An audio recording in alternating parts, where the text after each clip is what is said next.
Déjenme saludar al maestro Ricardo Sevilla, periodista independiente, columnista del diario Basta y miembro de esta familia sin censura, para hablar precisamente de lo que ha señalado una y otra vez el presidente Andrés Manuel López Obrador.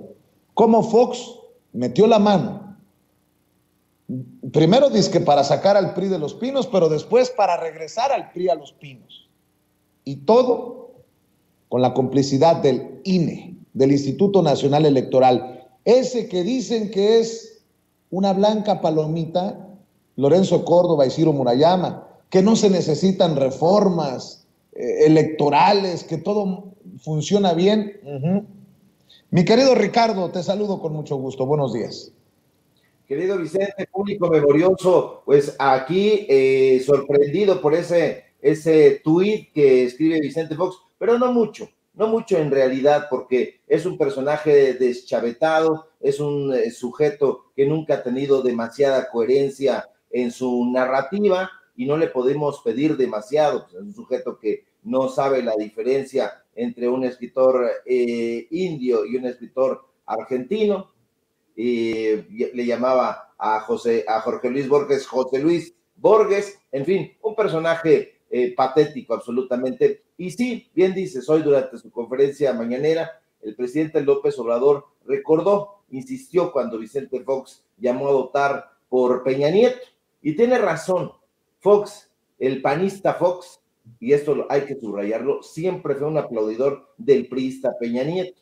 Y esa promiscuidad política entre el PRI y el PAN es lo que la derecha y los conservadores quisieran que el pueblo de México olvidara. Pero eso no será posible, Vicente, por dos cosas fundamentales.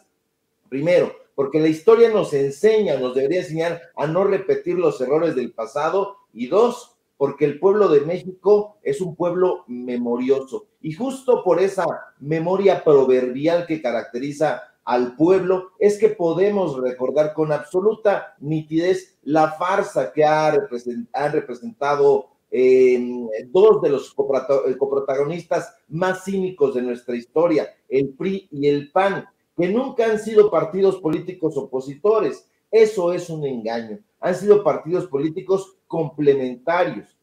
No hay que olvidar que en las últimas tres elecciones, en 2006, en 2012 y en 2018, estos dos partidos políticos y sus ocasionales aliados rémora salieron para combatir ferozmente la llegada de López Obrador a la presidencia. Por fortuna del pueblo de México y por fortuna para la democracia, como ya sabemos, estos partidos mellizos fracasaron en la última intentona. Y justo eso es lo que tiene rabiosamente delirantes a estos partidos políticos y a sus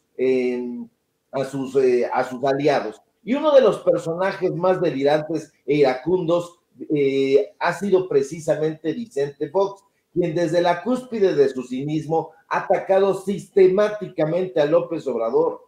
En la derecha se hacen los sorprendidos cuando López Obrador menciona el pacto entre Fox y Peña Nieto, pero no les queda. Y no les queda, Vicente, porque en los grupos conservadores y en la élite empresarial siempre han sabido que la supuesta rivalidad entre el PRI y el PAN no es más que un vil montaje. Un montaje, diría yo, como las entrevistas pagadas que hace López Dóriga en Radio Fórmula. Y Vicente Fox ha sido el actor más burdo y recalcitrante de esta farsa prianista.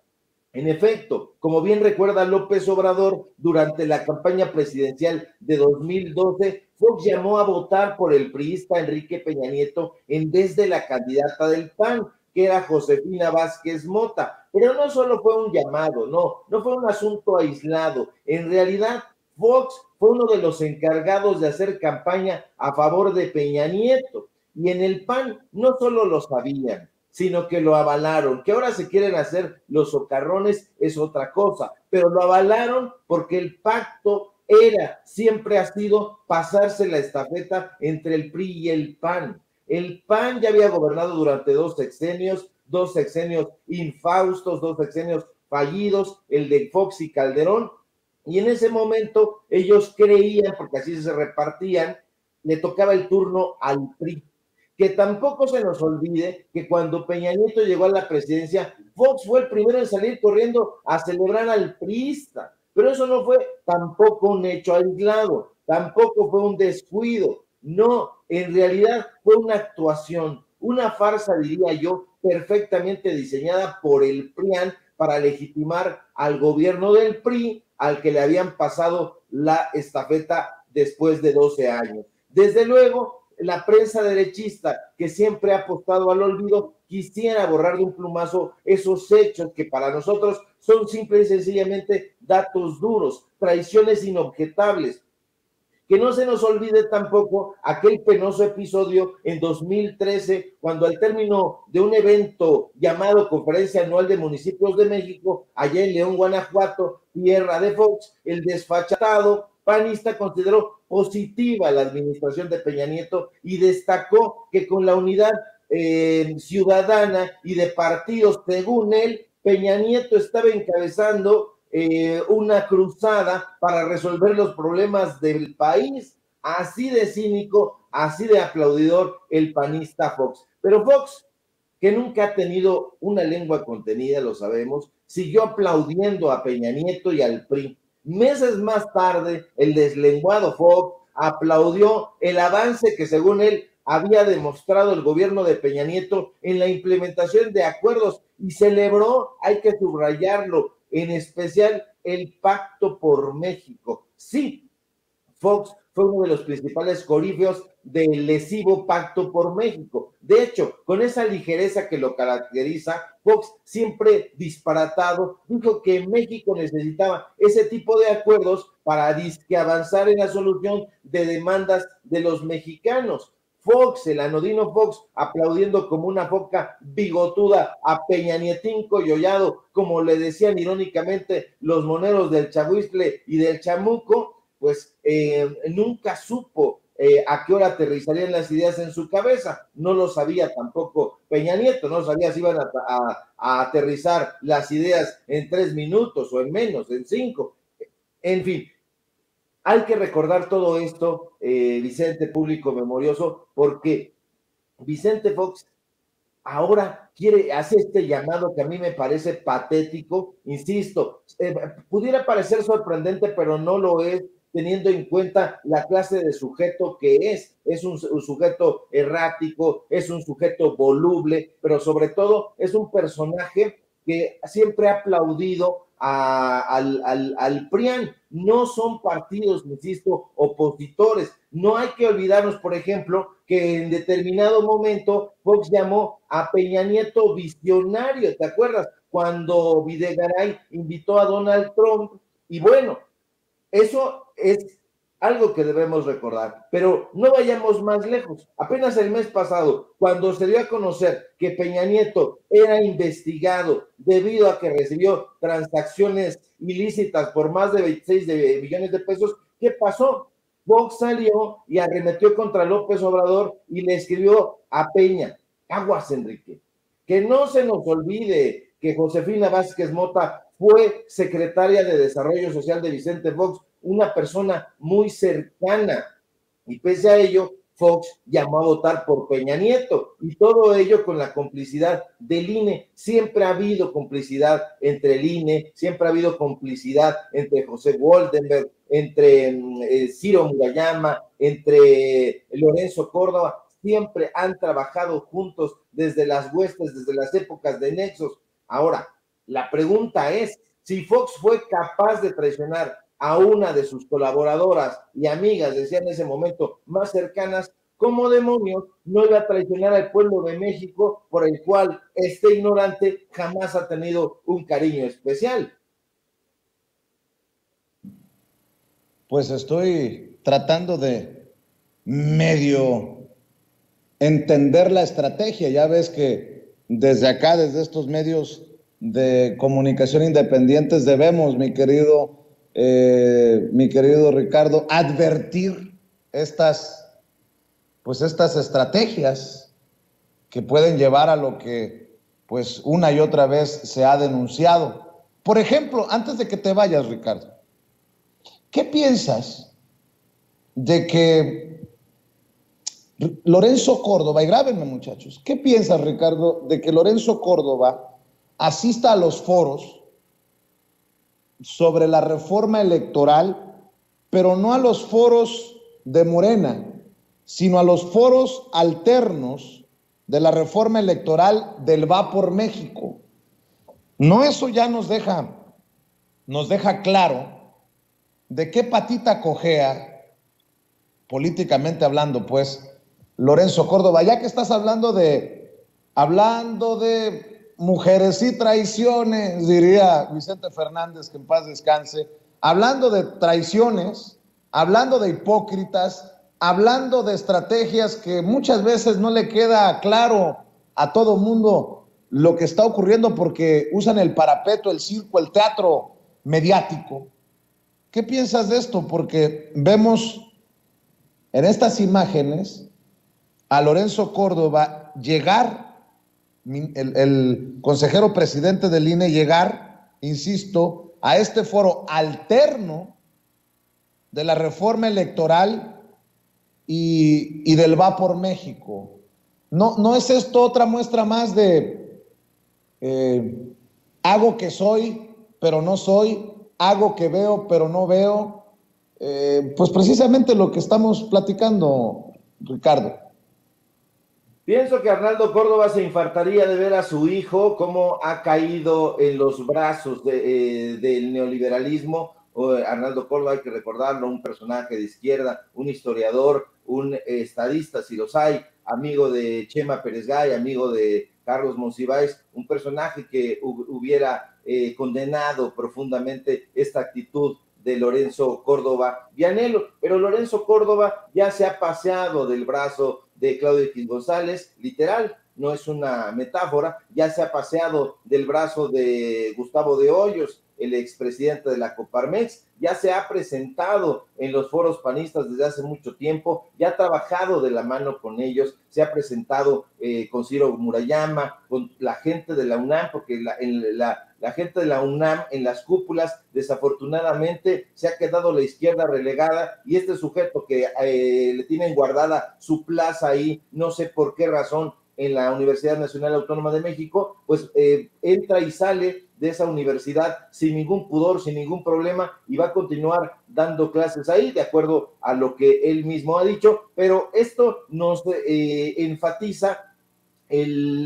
la tesitura de Lorenzo Córdoba. Es un personaje que siempre ha estado volcado hacia la derecha, es un intelectual fifí, llamémoslo de esa manera. Entonces, estas comparecencias en los foros del PAN, en los foros del PRI, en los foros de Va por México, simple y sencillamente refrenda que el compromiso de Lorenzo Córdoba no es con la democracia de este país, no es con la neutralidad política que debería tener un órgano como el Instituto Nacional Electoral. No, ya sabemos, porque lo hemos dado a conocer aquí en Sin Censura, que este personaje siempre ha estado muy cerca de Enrique Krause, ha puesto el propio INE a disposición del dueño de Letras Libres, le ha entregado contratos millonarios, lo ha puesto a disposición de Porfirio Muñoz Ledo en la presentación de Historia de las Democracias que le pagó a Clio Televisión. Vimos cómo se bajó y prácticamente literal le dio un abrazo, casi un beso a Enrique Krause y a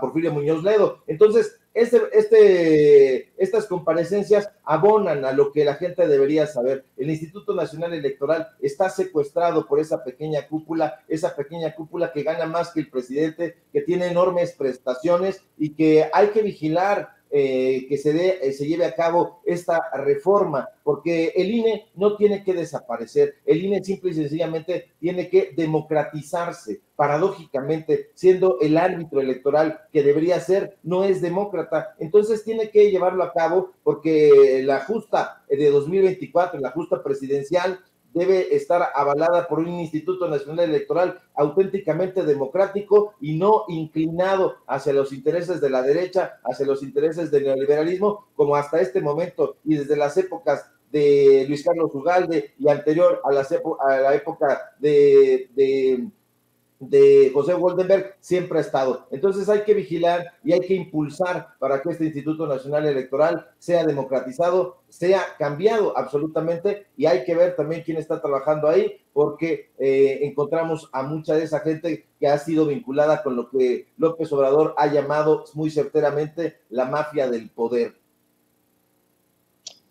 Ricardo, hablando de mafias, tú has puesto una y otra vez el dedo en la llaga en una mafia intelectual o intelectualoide, de los Krause, de los Aguilar Camín, y también debe de haber por ahí una mafia académica, porque solamente así entendería que a Denise Dresser la mantengan en mesas de análisis con Carmen Aristegui, que Denise Dresser siga escribiendo para el periódico Reforma, que Denise Dresser siga siendo invitada a Televisa. Ayer o antier, no recuerdo si fue ayer o hace 2 días, que literalmente me sorprendía y hasta me pitorreaba, porque surgió en redes esta Denise Dresser. Te lo pongo sobre la mesa y tú me das tu opinión.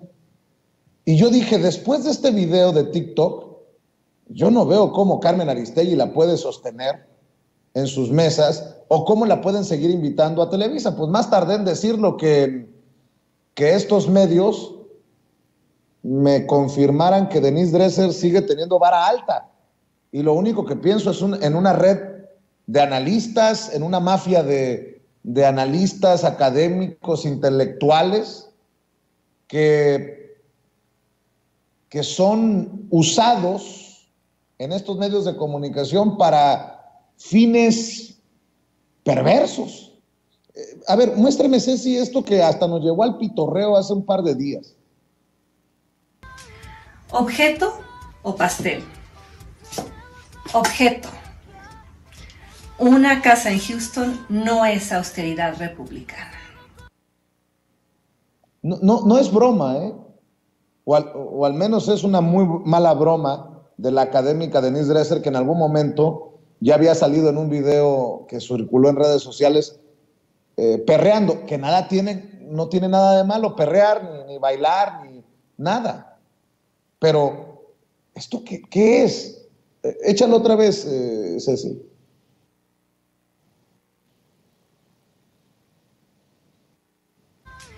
¿Objeto o pastel? Objeto. Una casa en Houston no es austeridad republicana. Bueno, esta mujer que hablaba de un golpe de Estado técnico de Andrés Manuel López Obrador, esta mujer que en Televisa anoche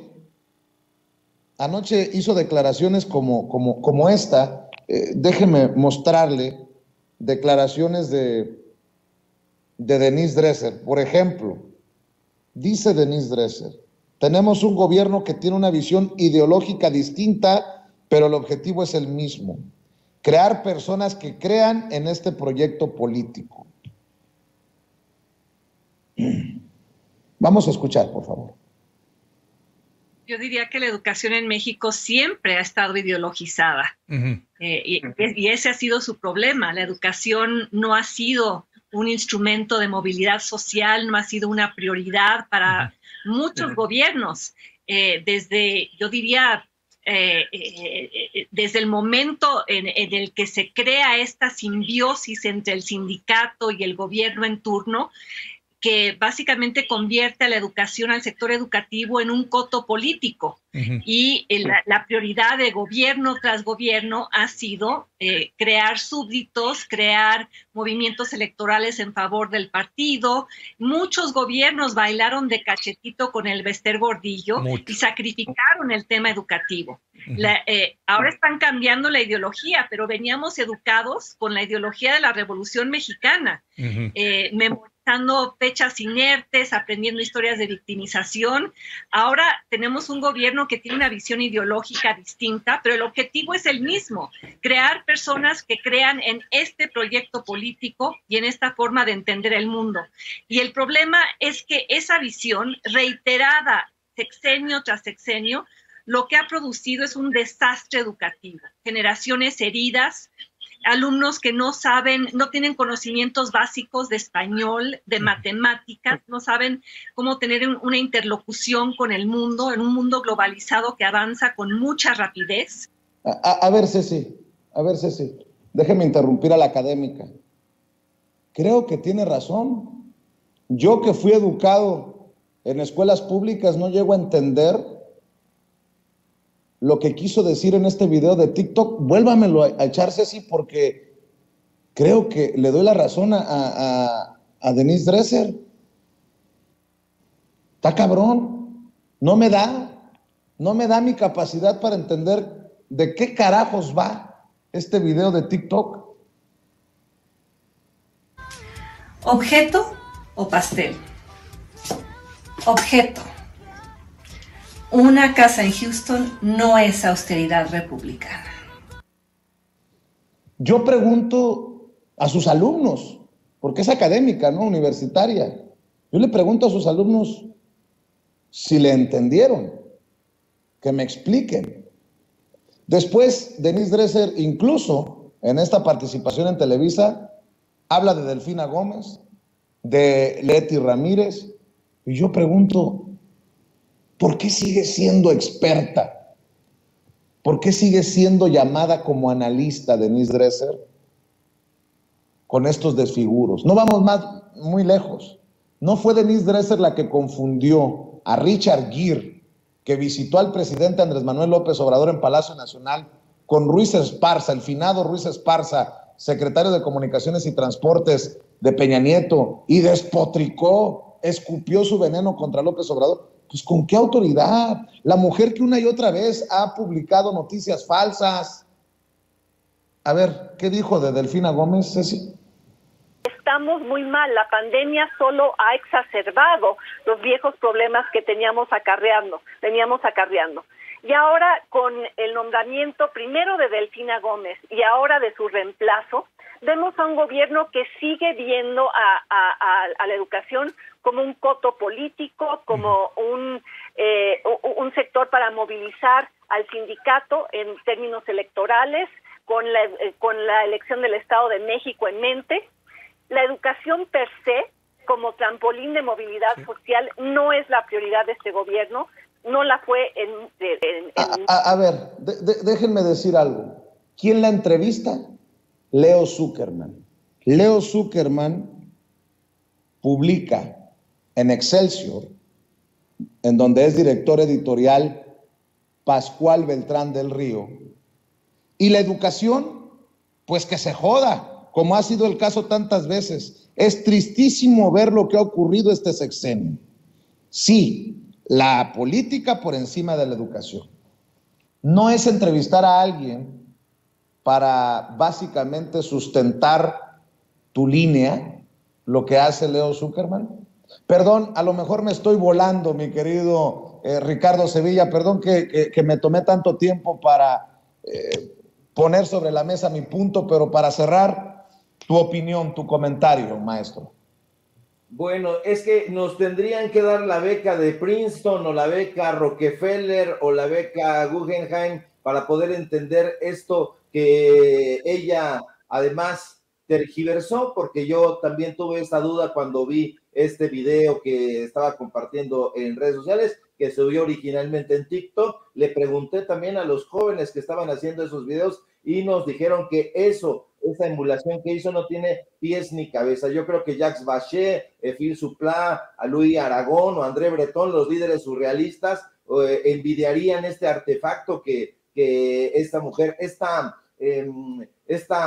pseudo obra de arte, porque de verdad ha quedado como si no se proponía hacer algo surrealista, ha quedado en un ridículo atroz. Y eso es lo que ha hecho esta mujer. Me preguntaba si había una mafia intelectual. La hay, por supuesto, y estos personajes pertenecen a ella. Tanto el entrevistador Leo Zuckerman del CIDE como Denise Dresser del CIDE también.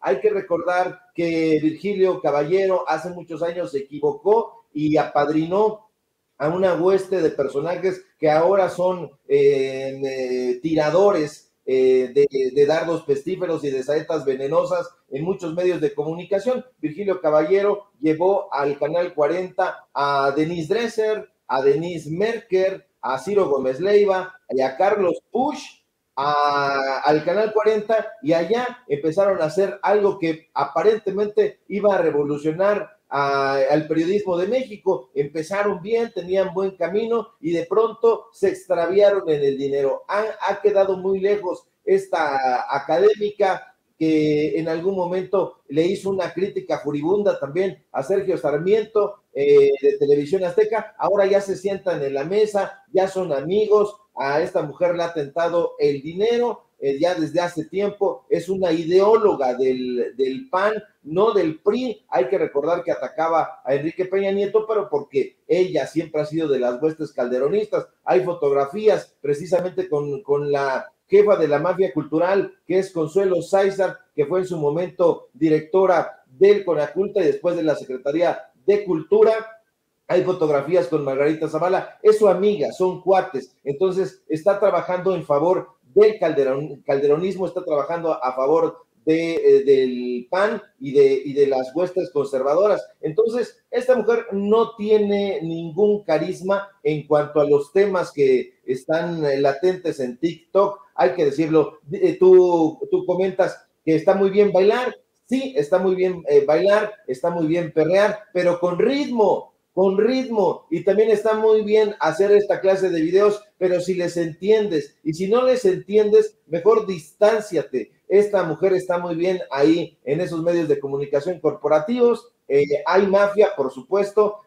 Dice que la Secretaría de Educación Pública siempre ha estado secuestrada por los ideólogos del poder. Tiene toda la razón, pero no está hablando de este sexenio, está describiendo a los sexenios del PRI, a los sexenios del PAN, que tuvieron, por ejemplo, a personajes tan absolutamente imbéciles como Reyes Tamés Guerra, por ejemplo, que tuvieron en su momento a un personaje que de apellido Nuño, que no decía leer, y una niña le tuvo que en un acto público enmendar la plana, le dijo: no se dice leer, se dice leer. Entonces estos personajes están trabajando para esta derecha, pero no está describiendo el sexenio actual, y ya lo hemos dicho, están trabajando en los materiales que van a dar a los niños. Ya no tenemos a estos amigos de Octavio Paz infestando los